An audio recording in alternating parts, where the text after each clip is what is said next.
¿Cómo están? Recién me acordé que no los saludé. Me puse a pelear con el Brian que no me pesca, igual pone esa foto. Ya, vamos a trabajar hoy día un poquitito como tomando ideas de las otras clases y llegando a lo que es la regulación de la actividad enzimática. ¿Ya? Y ahí van a aparecer cosas que ya hemos visto. Van a aparecer los factores que influyen en la actividad enzimática, van a aparecer también los inhibidores enzimáticos, ¿ya? Y otros elementos más, ¿ya? Comencemos entonces con el objetivo. Ya, en el fondo, la idea es que con esta clase encuentren un poquito más de sentido a todo lo que hemos ido viendo, ¿ya? Bueno, dice explicar la importancia de la regulación de la actividad enzimática para un correcto y eficaz funcionamiento celular y orgánico. ¿Ya? Así que anoten, por favor, recuerden todo para el cuaderno. ¿Ya? Los 4 gatos que hay. Bueno, veamos acá. Bueno, nosotros sabemos que nuestro organismo está formado por muchas y diversas células y que todas ellas producen, ¿no es cierto?, muchas enzimas y distintas enzimas. Pero no es necesario que estas enzimas se produzcan todas al mismo tiempo, ¿no es cierto?, y a la vez. No se deben activar, como dice ahí, todas las enzimas, ¿ya? Ahora, el uso de las enzimas va a depender de cada tipo celular. Como dice, las células estomacales, por ejemplo, necesitan enzimas distintas a las que van a necesitar las células que almacenan la grasa, o las células de la piel, o las células sanguíneas o las nerviosas. ¿Ya? O sea, el uso de estas distintas enzimas tiene que ver con la función específica de cada tipo celular. ¿Ya? Una célula digestiva también trabaja mucho más para procesar y descomponer los nutrientes inmediatamente después de comer que muchas horas después de una comida. ¿Ya? Bueno, a medida que estas necesidades, ¿no es cierto?, y condiciones celulares cambian, también lo van haciendo la cantidad y la funcionalidad de las distintas enzimas. O sea, se van activando estas enzimas de acuerdo a las necesidades. Y en resumidas cuentas, el asunto es que la actividad de las enzimas se debe ir regulando. Y al regularse esta actividad, ¿no es cierto?, al modular esta actividad, nosotros esperamos que el organismo, el funcionamiento celular y por lo tanto del organismo, ¿no es cierto?, sea mucho más eficaz. Ese es el sentido que tiene. Y lo otro, que siempre lo hemos dicho, creo en alguna otra oportunidad, el organismo, las células, trabajan en los seres vivos también para la economía, ¿ya? Y tratando de aprovechar al máximo los recursos. Entonces, no es cosa de llegar, es como, estoy viendo tele y dejo el tele encendido, no importa que no vea, es una cosa así. Entonces, se van a utilizar estas enzimas cuando se necesiten. Por lo tanto, se debe regular su funcionamiento. Y hay distintos mecanismos que llevan a la regulación. Bueno, por lo tanto, tenemos que tomar en cuenta que estas enzimas participan en el metabolismo de las células. Nosotros habíamos dicho que el metabolismo tenía que ver con todas las reacciones que ocurrían a nivel de las células, ¿no es cierto? En el fondo, el funcionamiento de los seres vivos es en base a estas reacciones químicas que en ellos ocurren, ¿ya? Y en estas reacciones químicas, del tipo que sean, van a participar enzimas, ¿ya? Pero todo ese trabajo constante que están haciendo las enzimas, como dice ahí, tienen que ser monitoreados, ¿ya? Entonces ahora vamos a hablar de esos factores que pueden afectar o que pueden controlar la actividad de las enzimas, ¿ya? Y eso también va a incluir el pH y la temperatura. Entonces, aquí están mencionadas aquellas, como por ejemplo, moléculas, existen moléculas que son reguladoras de la actividad enzimática. ¿Y qué es lo que van a hacer estas moléculas reguladoras? ¿Ya? Van a prender o a apagar, ¿no es cierto?, la actividad de la enzima. Y ahí aparecen moléculas que son activadoras o inhibidoras. Entonces hablamos de estos, los inhibidores, específicamente en este caso, ¿ya? Que se van a unir a la enzima y lo hacen de una manera específica, o sea, la sustancia X se va a unir a la enzima X, no cualquiera. Después hay otro grupo, ¿no es cierto?, de elementos que tienen que ver también con la regulación de las enzimas, que son los llamados cofactores, ¿ya? ¿Y a qué se referían estos factores? ¿No es cierto? Nosotros decíamos que habían enzimas que para ser funcionales debían unirse a otro elemento, a otra molécula, a un ion. Y ese era el cofactor. Ahora, ese elemento, ¿no es cierto?, es una molécula, como dice ahí, auxiliar porque la ayuda, es no proteica. Y en términos generales, ¿cómo le vamos a llamar, ¿no es cierto?, a estos elementos, a estas moléculas que se unen, ¿no es cierto?, a la enzima para que pueda funcionar, ¿ya? Le vamos a llamar cofactor. Entonces, los cofactores también ayudan a regular la actividad enzimática. Después también tenemos que de alguna forma colaboran también en esta regulación, esto de monitorear la compartimentación o compartimentalización. Y se refiere a que existen enzimas que están como encerradas, ¿no es cierto?, y aisladas en compartimientos. Y de esa manera, ellas no van a actuar sobre todo, ¿no es cierto?, lo que esté a su alrededor, ¿ya? Sino que cuando ellas deben actuar, se van a unir a este compartimiento, o se va a abrir este compartimiento para que ellas actúen, ¿ya? Y también para evitar que ellas pudiesen provocar algún daño, ¿no es cierto?, fuera de este compartimiento donde ellas están encerradas. Bueno, eso lo vamos a mencionar luego en relación a ciertos organelos que existen en las células que guardan enzimas, ¿ya? Y luego está este otro mecanismo que ayuda a regular también, ¿no es cierto?, la regulación de la, ayuda a regular la actividad enzimática, que es lo que se llama la inhibición por retroalimentación. Y que tiene que ver en el fondo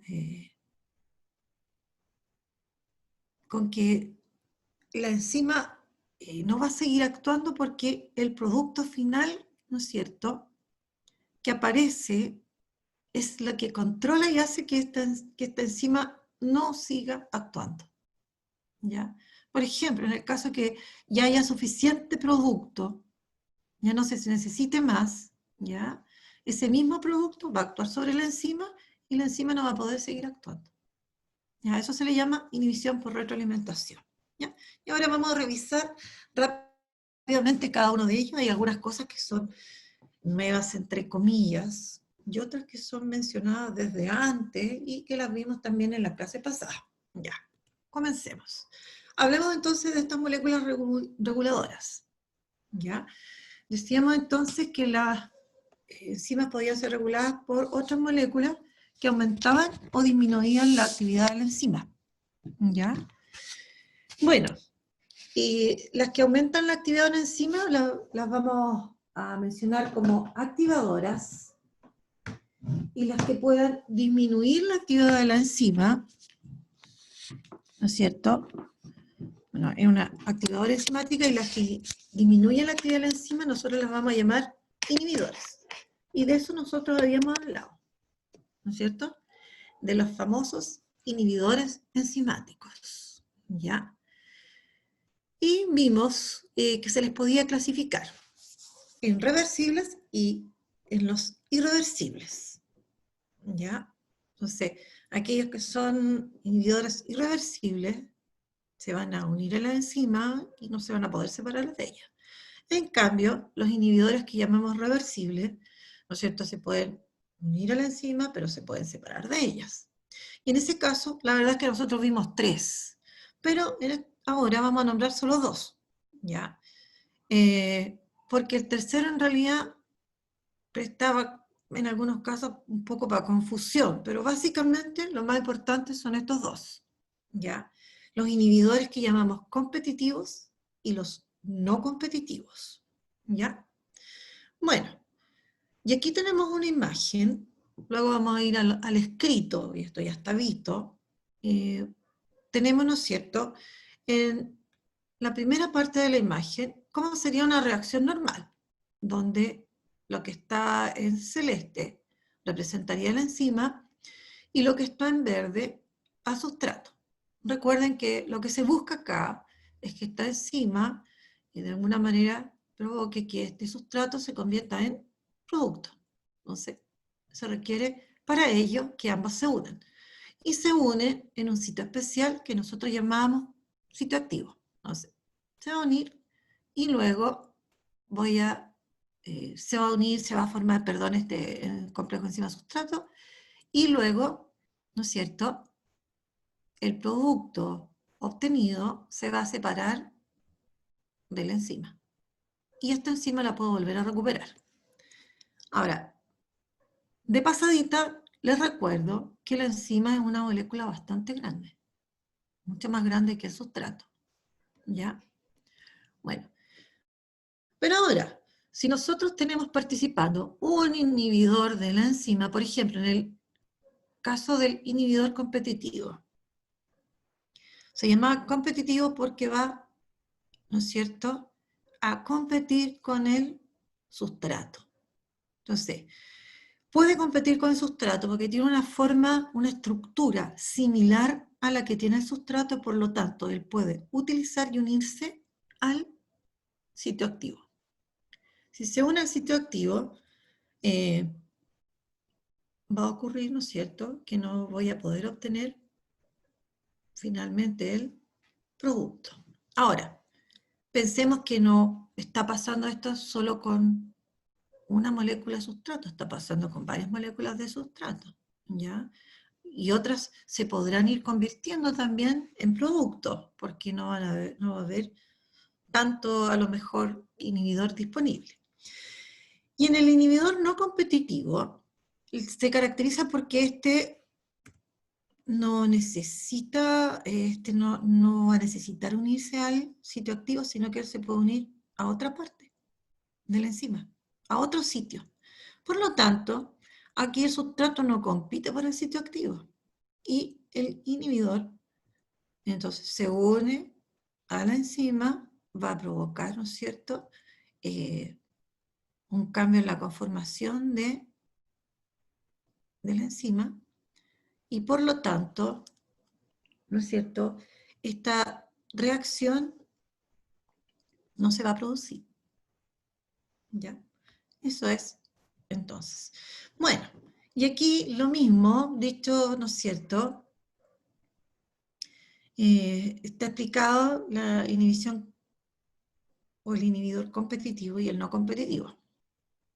Bueno, aquí dice, si el inhibidor es competitivo, va a hacer que disminuya la velocidad de la reacción.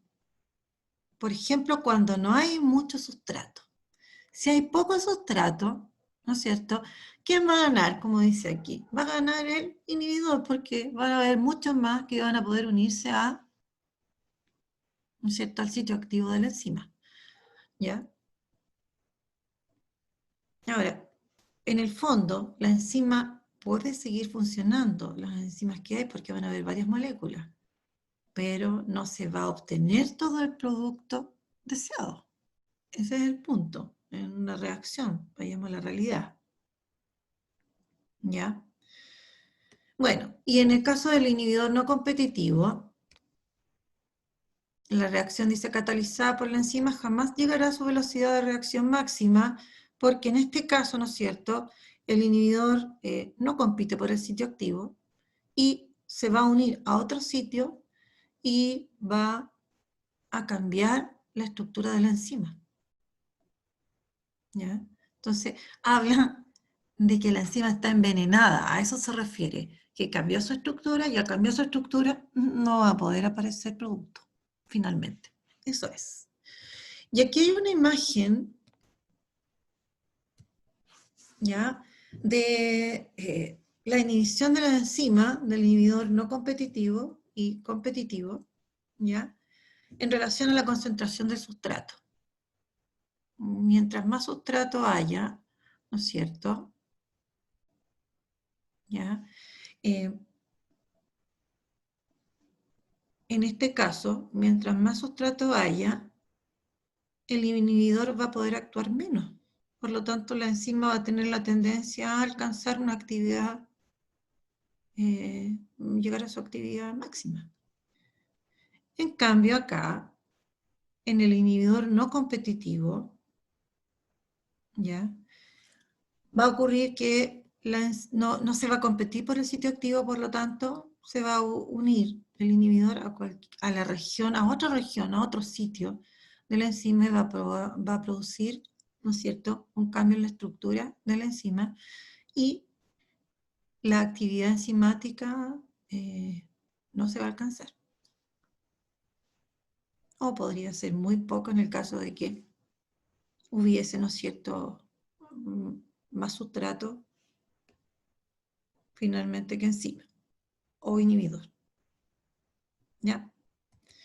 Bueno, y luego, ¿no es cierto?, hablamos de los cofactores. Nosotros sabíamos que algunas enzimas requieren de la participación de estas moléculas. Y aquí pone unos ejemplos, nos vamos a ir directamente entonces a estos ejemplos. Bueno, como habíamos dicho, los cofactores vienen siendo, entre comillas, vamos a ponerlo así en general, moléculas auxiliares, no proteicas, eso es lo importante, ¿ya?, que tienen que unirse temporalmente a la enzima, en la mayor parte de los casos, ¿ya? Se van a unir a la enzima y así la enzima va a poder actuar, ¿ya? Y los tipos de enlaces que se pueden establecer entre la enzima y el cofactor son enlaces iónicos, enlaces puente de hidrógeno, ¿ya? Y en algunos casos, si son enlaces permanentes, van a ser enlaces covalentes. Y ahí cambia, ya no hablamos de cofactor ni de coenzima, sino que, recuerden, hablábamos de grupo prostético, ¿ya? Ahora, ejemplos, como dice ahí, entre los cofactores comunes están los iones inorgánicos, y aquí menciona al hierro, F+2 o 2 más, y también el magnesio. Ahora, el ADN tiene la capacidad de replicarse, y para ello se ocupa una enzima, que es una polimerasa, y eso requiere de la presencia del ion magnesio. Entonces, si la polimerasa están todos los elementos que se requiere para armar nuevas moléculas de ADN, pero no está el ion magnesio, no se va a poder producir la reacción, ¿ya? Entonces, si ya hubiese mucho ADN también, si no se necesita más replicación, puede desaparecer el ion magnesio, ¿ya? Por otro lado, también habíamos visto que cuando hablábamos de cofactores que eran moléculas orgánicas, pasaban a llamarse coenzimas. Cuando el cofactor es una molécula que es orgánica, cambia de nombre y se le llama coenzima. Y en muchos casos, ¿no es cierto?,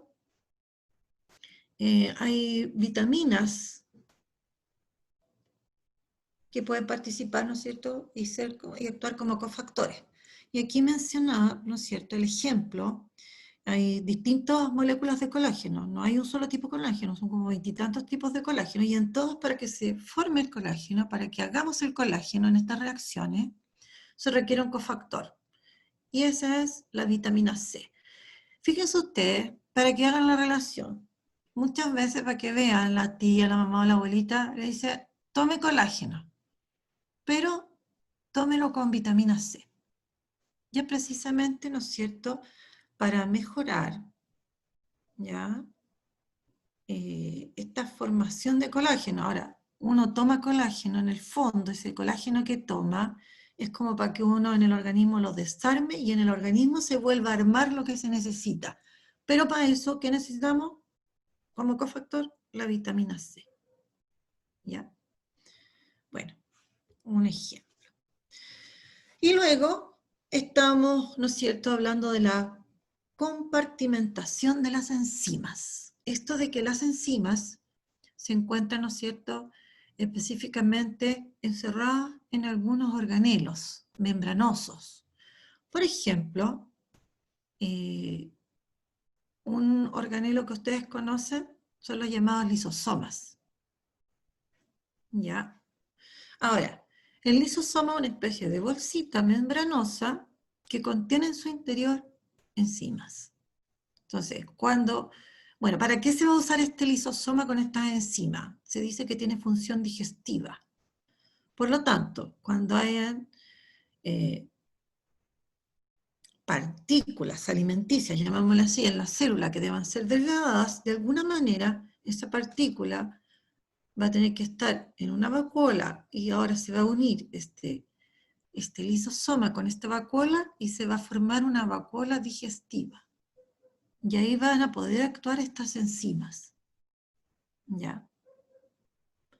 Porque en realidad, si estas enzimas en las células quedaran libres, podrían producir daños, es decir, podrían degradar los organelos al interior celular, cosa que no debería ocurrir. ¿Ya? Entonces, ¿cómo se soluciona esto? Estando encerrados en estos compartimientos, entre comillas, ¿no es cierto?, en esta especie de saquitos membranosos, estarían encerrados.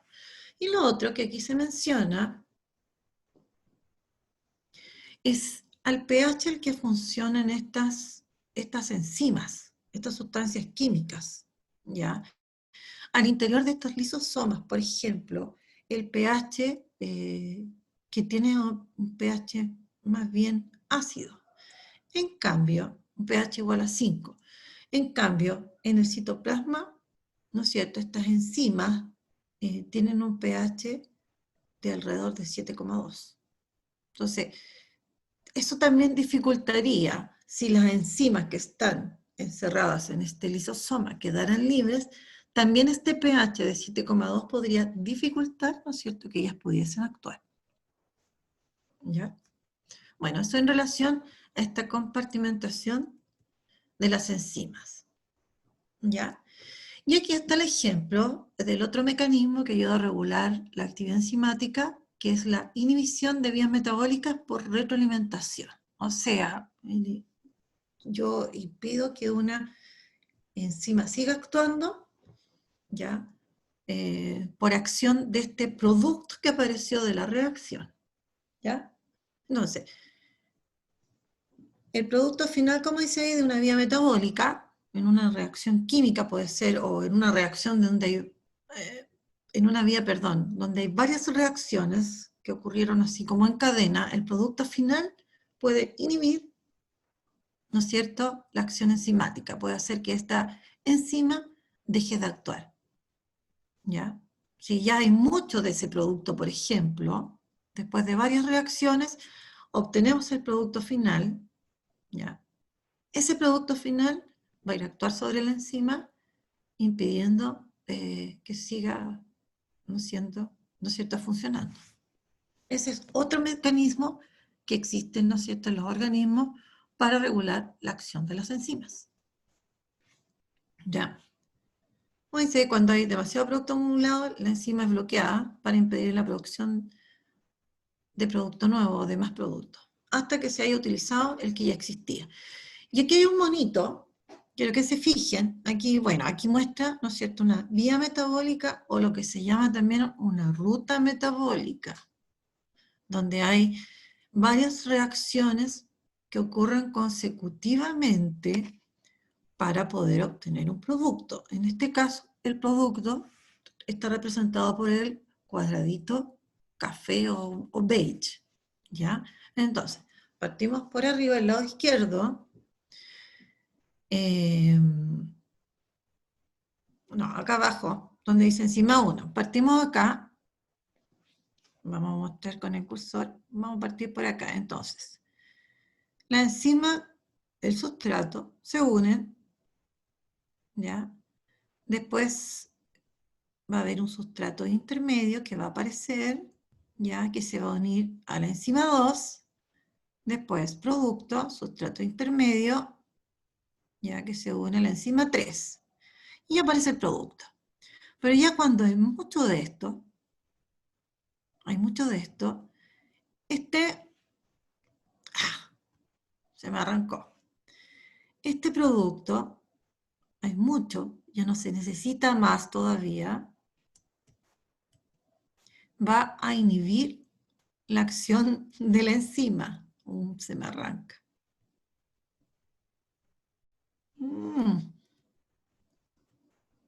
Va a inhibir la acción de la enzima, como lo muestra la flecha, lo muestra uniéndose a la enzima, y por lo tanto, esta enzima no va a poder unirse al sustrato, no se va a producir esa reacción, no va a haber sustrato intermedio, se detiene la vía metabólica.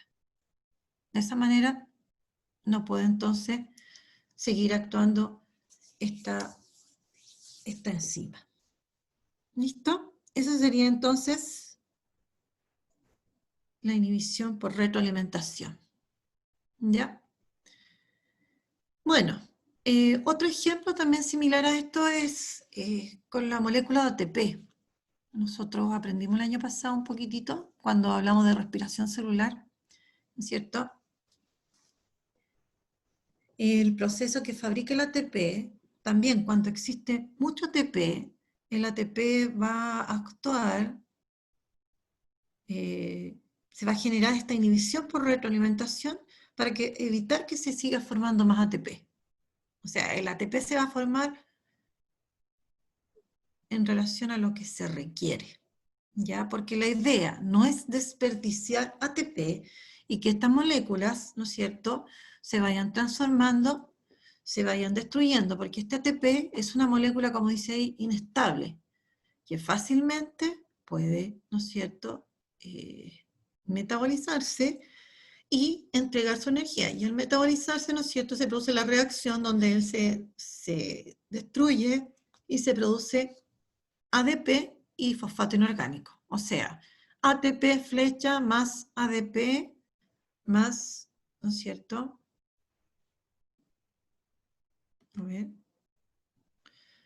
A ver si me resulta. Quedaría entonces, como es... No, estoy... El pulso malulo. ATP, como es inestable, si hay mucho, se corre el riesgo de que este ATP se transforme en, se rompa, libere su energía y se convierta en adenosin difosfato.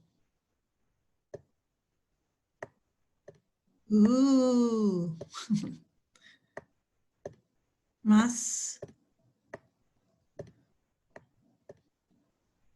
fosfato inorgánico. Entonces, para que esto no ocurra, como ya hay mucho, este ATP, que ya había mucho de esto, para evitar que se produzca esta reacción, entonces este ATP actúa inhibiendo la reacción. ¿Listo? Ya, niños.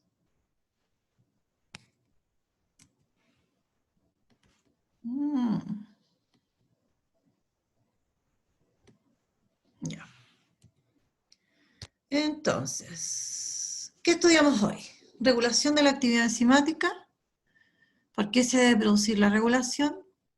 Casos en que se regula la actividad enzimática y ejemplos de regulación de la actividad enzimática. Ya, eso fue lo que hemos visto hoy. Y tarea.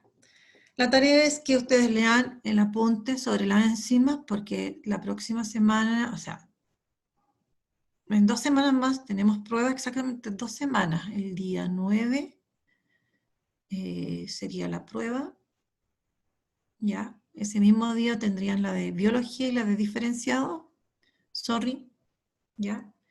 Entonces, ¿cuál es la idea? Ojalá que ya esté, que hayan leído, pero lo vuelven a leer, subrayan, resumen, obtienen ideas principales.